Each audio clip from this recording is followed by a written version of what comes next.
You've just apprehended someone in a lie, a colleague, a confidant, perhaps a partner, and it wasn't some monumental, life-altering deception. In fact, it was profoundly superfluous. They profess to be ensnared in traffic, yet you're aware they reside a mere 2 blocks away. They swore they had seen a new film you know for a fact has not yet been released. They posture as an expert on a topic, but their entire narrative disintegrates under the weight of a single query. The truth would have been demonstrably simpler, and frankly, far less insulting to your intelligence. Now, you are left suspended with one immense, persistent, and frustrating question. Why on earth would they engage in the labor of fabricating something so trivial? If you've ever experienced that vertiginous cocktail of cognitive dissonance, frustration, and perhaps a modicum of betrayal, you are certainly not alone. It is a quintessentially human experience, one where the social contract appears to fray at the edges. It compels you to question your own discernment and ponder what piece of the puzzle you are failing to perceive. What occult calculus renders a minuscule, unnecessary lie a more viable choice than the unadorned truth?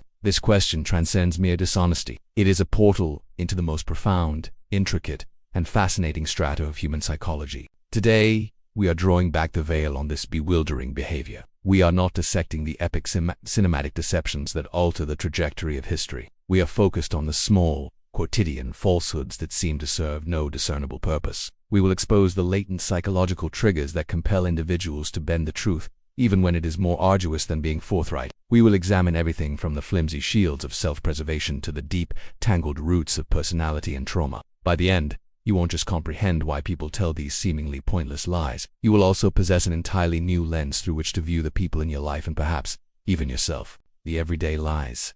Unpacking the harmless before we plunge into the abyssal depths of habitual and pathological lying, we must first familiarize ourselves with the landscape where most of these superfluous lies manifest. Everyday life. These are the interstitial falsehoods that pepper our discourse, lubricate social mechanics, and habitually leave us in a state of bemusement. They are not born of overt malevolence but from a confluence of surprisingly common and deeply human psychological imperatives. Let's deconstruct the most prevalent reasons people tell lies that appear, from an external vantage point, utterly unnecessary. The shield of self-protection and the fear of judgment. At our core, most of us are ontologically wired to avert psychic pain. In the social sphere, that pain often materializes as embarrassment, censure, or a significant number of unnecessary lies are not told to acquire something, but simply to evade something. They are a shield hastily erected to deflect a perceived threat to us. Consider a coworker queried about a project they were meant to complete. The truth is, they simply forgot. They were distracted or they procrastinated. But to admit that feels tantamount to wearing a sign that reads, "I am in." It exposes them to judgment from their superior and perhaps derision from their peers. The mere thought of articulating, "I'm sorry, it completely slipped my mind," induces a wave of anticipated shame. Thus, a lie is conceived. "Ooh, the IT server was malfunctioning," or "I am still awaiting Susan's response." To an observer, it seems preposterous. Just admit you forgot. But to the liar, the fabrication is not about the project. It is about safeguarding their identity as a capable, reliable individual. It is a desperate scramble to manage the perceptions of others. This extends far beyond the professional environment. An individual might lie about having read a classic novel because they find themselves in a room of literature majors and wish to avoid appearing uncomfortable. They might invent a densely packed weekend itinerary to evade the perceived shame of confessing they simply stayed home and watched television alone. These lies are not about duping people for personal gain. They are about protecting the self from the sting of social judgment. In that split second, the lie feels less painful than the truth. It's an emotional calculation, not a logical one. They are attempting to control the narrative to forestall a negative reaction, a minor act of self-preservation in a world where we all feel perpetually under evaluation. The peacemaker's gambit. The lie to maintain social harmony. Let's be frank. We are obligatorily social creatures. We flourish in stable, cooperative groups, and our brains are neurologically conditioned to seek equilibrium and avert conflict. At times, the unvarnished truth feels like casting a stone into a placid pond. It creates ripples of tension, awkwardness, or a full-scale confrontation. In those moments, a lie can feel like a necessary social lubricant, a tool employed not to deceive, but to preserve tranquility. Welcome to the domain of the classic prosocial lie. Your friend has spent hours preparing a meal that is, to be candid, dreadful. They inquire, "So, do you like it?" The brutally honest rejoinder, "It's rather bland and the chicken has the texture of shoe leather," achieves nothing beneficial. It will wound your friend's feelings, render the remainder of the evening incredibly tense, and might even corrode the friendship over something entirely trivial. So, you lie. "This is phenomenal. You must give me the recipe." This lie is not about you. It is entirely for their benefit, and for the sake of the relationship. It prioritizes social harmony over objective veracity. This species of lie is so pervasive that we often interpret it as mere politeness. We all recognize that person who is brutally honest, and typically, they are perceived as, well, brutal. The lie to maintain harmony operates on a simple principle. The emotional cost of the truth is higher than the ethical cost of the lie. An employee might tell their boss they are thrilled to work late, even if they are silently seething, simply to avoid being perceived as difficult. From a purely factual standpoint, these lies are unnecessary, but from a social and emotional one, they can feel critical. They are the minute, unspoken agreements we enter into to prevent our complex social world from disintegrating. They are a recognition that sometimes affective states matter more than objective facts, and preserving a relationship is of greater value than scoring a minor point for the truth. While they can become problematic if used to evade crucial conversations in many daily situations, they are the invisible threads that hold our social fabric together. The architect of self-esteem, lies that build a fragile self. For some individuals, the texture of their reality feels inadequate. Their life, their occupation, their very sense of self fails to align with the person they aspire to be. When self-regard is critically deficient and insecurity is ascendant, lies can become the bricks and mortar for constructing a superior, albeit fictional version of themselves. These lies are less about deceiving you and more about reassuring themselves. They are attempting to bridge the chasm between who they are and who they wish to be. This is the person who casually name-drops influential connections that are entirely fabricated, or who wildly inflates their contribution to a team's success. They narrate grandiose tales of past adventures that are heavily embellished or patently false. They are not always trying to manipulate you into yielding something tangible. They are trying to manipulate you into perceiving them differently. They are starved for the admiration and respect they seem incapable of affording themselves. Consider the person on a first date who exaggerates their professional status, their hobbies, or their worldly travels. They are not merely trying to impress their date. They are trying on an identity that feels more impressive to them. For a fleeting moment, they get to experience what it feels like to be that person. The lie is a temporary reprieve from their own perceived shortcomings. While the motivations can be complex and sometimes impulsive, this craving for positive validation is often a significant driver. And then, of course, there is social media, a venue where this phenomenon is amplified 1,000-fold. Platforms like Instagram are essentially curated highlight reels, and the pressure to present a flawless life is intense. This leads to lies of omission, failing to mention struggles, or lies of commission, actively fabricating desirable experiences. The individual posting glamorous photos from a luxury vacation, for which they are now drowning in debt, is constructing a narrative for themselves as much as for their audience. They are playing architect with their own reality, hoping that if they can persuade you of its authenticity, they might just manage to convince themselves to the currency of social acceptance, lying to belong. We all desire to belong. It is a fundamental human need, evolutionarily ingrained from our tribal past, when ostracization from the group was a literal death sentence. That fear of being a social pariah remains incredibly potent, and it can drive people to lie for one simple reason. Imagine a new employee at a company where their entire team is obsessed with a local sports team. At lunch, everyone is dissecting the previous night's game. The new hire knows nothing about sports and could not care less. The truth, "I don't really follow sports," is innocuous, but it might also erect a subtle barrier. It marks them as different. So, they tell a small, superfluous lie. "Yeah, that final play was insane," they interject, merely echoing something they overheard. The lie has a singular function: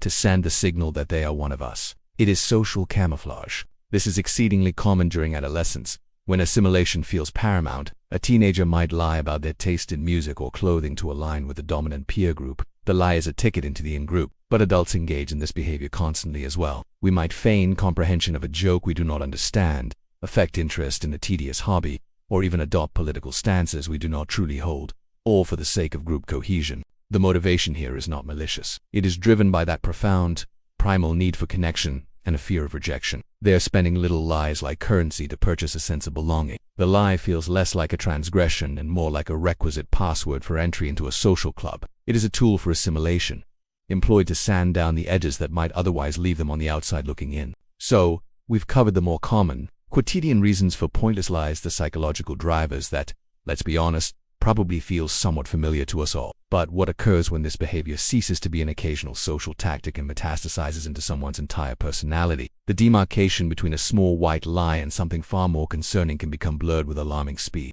If you are finding this exploration into our strange human neurology valuable, and you wish to continue untangling these complexities with us, now would be an ideal moment to subscribe to the channel and activate notifications. We are about to venture into more profound psychological territory, and you will not want to miss it.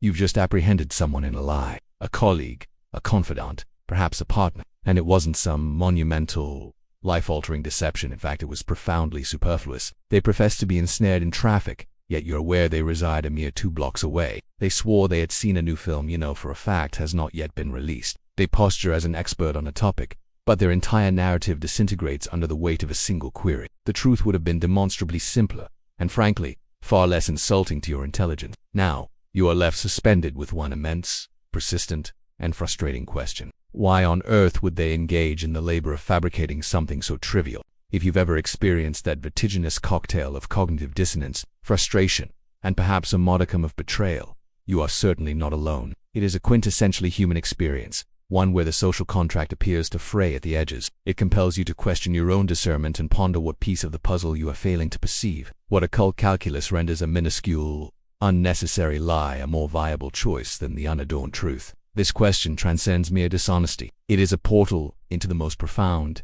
intricate, and fascinating strata of human psychology. Today, we are drawing back the veil on this bewildering behavior. We are not dissecting the epic cinematic deceptions that alter the trajectory of history. We are focused on the small, quotidian falsehoods that seem to serve no discernible purpose. We will expose the latent psychological triggers that compel individuals to bend the truth, even when it is more arduous than being forthright. We will examine everything from the flimsy shields of self-preservation to the deep, tangled roots of personality and trauma. By the end, you won't just comprehend why people tell these seemingly pointless lies. You will also possess an entirely new lens through which to view the people in your life and perhaps even yourself. The everyday lies.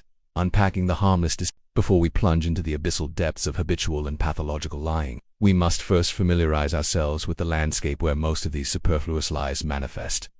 Everyday life. These are the interstitial falsehoods that pepper our discourse, lubricate social mechanics, and habitually leave us in a state of bemusement. They are not born of overt malevolence but from a confluence of surprisingly common and deeply human psychological imperatives. Let's deconstruct the most prevalent reasons people tell lies that appear, from an external vantage point, utterly unnecessary. The shield of self-protection and the fear of judgment. At our core, most of us are ontologically wired to avert psychic pain. In the social sphere, that pain often materializes as embarrassment, censure, or a significant number of unnecessary lies are not told to acquire something, but simply to evade something. They are a shield hastily erected to deflect a perceived threat to us. Consider a coworker queried about a project they were meant to complete. The truth is, they simply forgot. They were distracted or they procrastinated. But to admit that feels tantamount to wearing a sign that reads, "I am incompetent." It exposes them to judgment from their superior and perhaps derision from their peers. The mere thought of articulating, "I'm sorry, it completely slipped my mind," induces a wave of anticipated shame. Thus, a lie is conceived. "Ooh, the IT server was malfunctioning," or "I am still awaiting Susan's response." To an observer, it seems preposterous. Just admit you forgot. But to the liar, the fabrication is not about the project. It is about safeguarding their identity as a capable, reliable individual. It is a desperate scramble to manage the perceptions of others. This extends far beyond the professional environment. An individual might lie about having read a classic novel because they find themselves in a room of literature majors and wish to avoid appearing uncomfortable. They might invent a densely packed weekend itinerary to evade the perceived shame of confessing they simply stayed home and watched television alone. These lies are not about duping people for personal gain. They are about protecting the self from the sting of social judgment. In that split second, the lie feels less painful than the truth. It's an emotional calculation, not a logical one. They are attempting to control the narrative to forestall a negative reaction, a minor act of self-preservation in a world where we all feel perpetually under evaluation. The peacemaker's gambit. The lie to maintain social harmony. Let's be frank.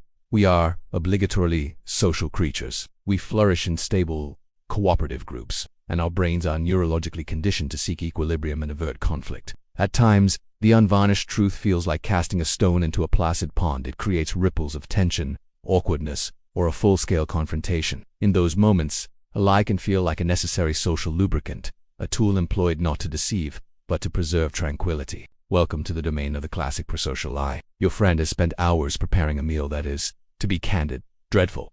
They inquire, "So, do you like it?" The brutally honest rejoinder, "It's rather bland and the chicken has the texture of shoe leather," achieves nothing beneficial. It will wound your friend's feelings, render the remainder of the evening incredibly tense, and might even corrode the friendship over something entirely trivial. So, you lie. "This is phenomenal. You must give me the recipe."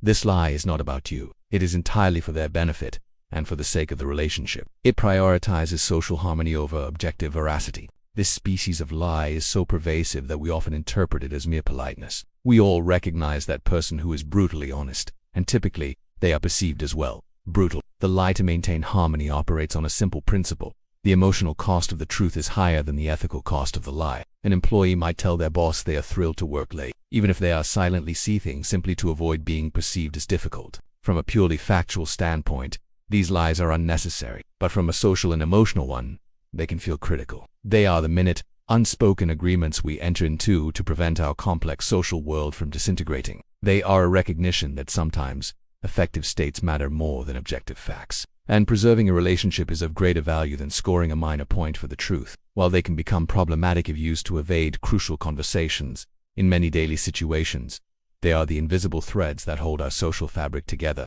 The architect of self-esteem, lies that build a fragile self. For some individuals, the texture of their reality feels inadequate. Their life, their occupation, their very sense of self fails to align with the person they aspire to be. When self-regard is critically deficient and insecurity is ascendant, lies can become the bricks and mortar for constructing a superior, albeit fictional version of themselves. These lies are less about deceiving you and more about reassuring themselves. They are attempting to bridge the chasm between who they are and who they wish to be.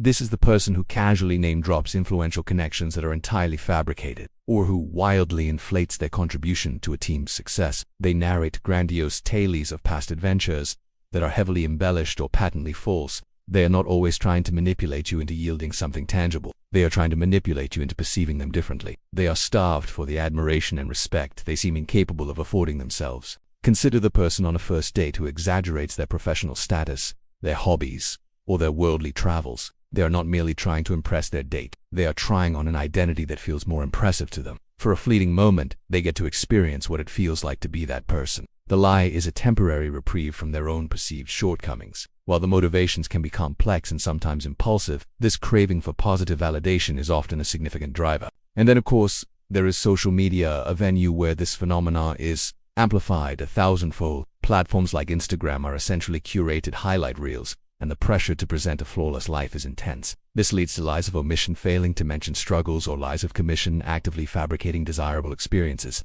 The individual posting glamorous photos from a luxury vacation, for which they are now drowning in debt, is constructing a narrative for themselves as much as for their audience. They are playing architect with their own reality, hoping that if they can persuade you of its authenticity, they might just manage to convince themselves to the currency of social acceptance, lying to belong. We all desire to belong. It is a fundamental human need, evolutionarily ingrained from our tribal past, when ostracization from the group was a literal death sentence. That fear of being a social pariah remains incredibly potent, and it can drive people to lie for one simple reason. Imagine a new employee at a company where their entire team is obsessed with a local sports team. At lunch, everyone is dissecting the previous night's game. The new hire knows nothing about sports and could not care less. The truth, "I don't really follow sports," is innocuous, but it might also erect a subtle barrier. It marks them as different. So, they tell a small, superfluous lie. "Yeah, that final play was insane," they interject, merely echoing something they overheard. The lie has a singular function: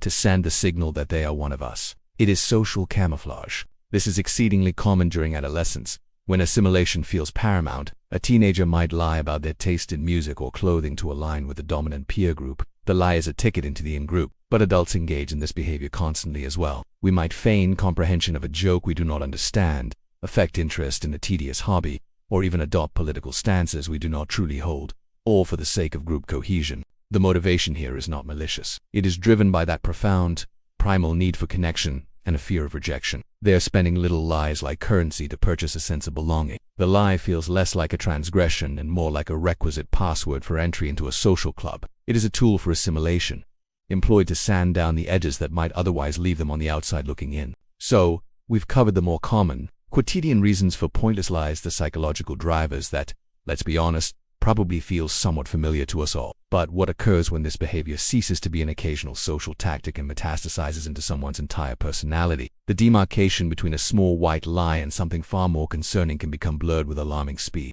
If you are finding this exploration into our strange human neurology valuable, and you wish to continue untangling these complexities with us, now would be an ideal moment to subscribe to the channel and activate notifications. We are about to venture into more profound psychological territory, and you will not want to miss it.